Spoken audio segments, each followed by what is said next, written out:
Hello traders, today is Thursday the 21st of January 2016 and this is your video technical update from Trading Legion. My name is Renos Filippo and I'm the Chief Technical Strategist at Trading Legion. I'm just doing this quick video because I found the overnight US session quite an interesting one, to say the least. Just wanted to point out some technical developments that may be occurring here. I just wanted to bring up the board here, and you can see that for a long time we haven't really seen the Russell actually outperform the market. It actually ended up positive. Also, we've seen that the mid caps transportation and the Nasdaq outperformed the market. So outperformed. When I'm saying outperformed, they fell less than the broader market. So that's an interesting point to note as well. But going to the price chart here, the top panel is the S&P 500, the daily chart, and you can see that we hit the bottom parts of this range. We formed this 1814 low, 11th of April 2014, 1820 October 2014, and now again we've retested it yesterday. And what's interesting is we finished the US session with a hammer candlestick. Okay, so people are, for in the short term, are reacting to this support level, and essentially what we've done is we're just still ranging, and we've come and formed a hammer. Now if we go down to the mid cap, the S&P 400 mid cap index, you'll see that we had the drop here, we consolidated, and we broke below the range, and we actually performed a measured target. We measured the distance of this range, and it actually hit it to the point basically, and people reacted to this level as well. Same thing with the Russell 2000 in this third panel here.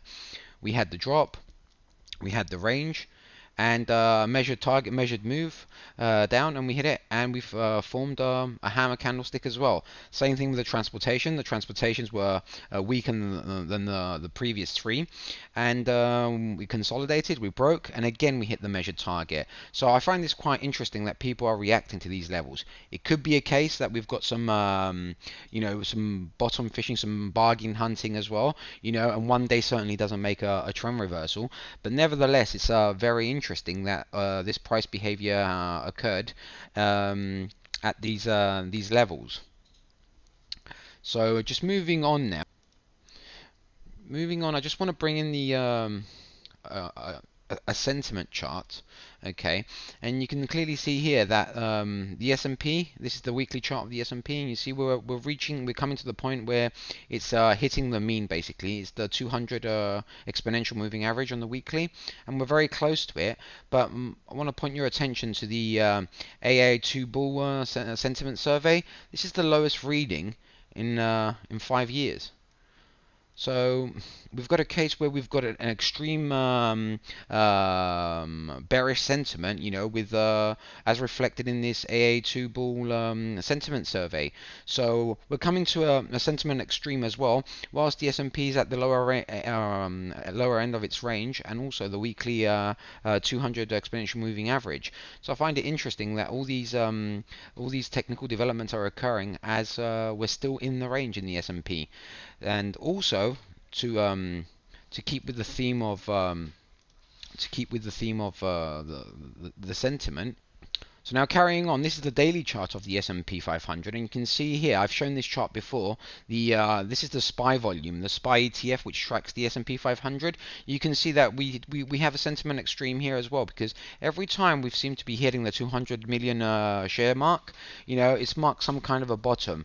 It did here as well, but it was short-lived, this uptrend. Now we're getting it consistently, we're consistently hitting 200 million shares. So a lot of people, maybe the overselling has been done now, and again this is an extreme sentiment condition, and you can see from the 14 period RSI we've got a slight bullish divergence occurring as well here, but RSI momentum is clearly oversold. So maybe there is a strong case for a bounce in the US equity markets. Again, one day doesn't make a trend reversal, but certainly what we're looking at from the last night's US session is quite encouraging. So we're waiting today to see. Obviously, we've got the ECB today to see if we get any follow through in these moves, basically.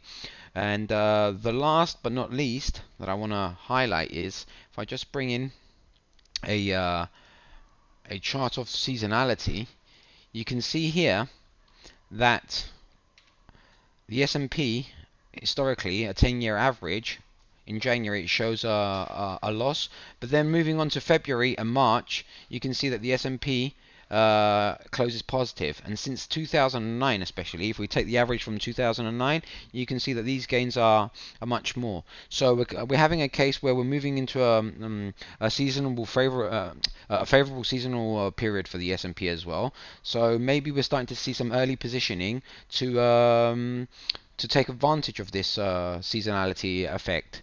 Again, it's just still it's hearsay. We need, one day doesn't make a trend reversal. We still need to see some follow through from yesterday's moves. But certainly this low 1800 region is a key level of support on the S&P. And the other thing, just a final thought, is it's the dollar yen. As long as the dollar yen holds above this 115.59 area, and we don't see it break below, then that's very encouraging as well. Now we start getting the break on the S&P on the below the lower 1800s and the yen, then we've got a bigger event in the making, and we could see an accelerated sell-off occurring. So I just wanted to leave you with those thoughts. Thanks very much for watching, and have a great day.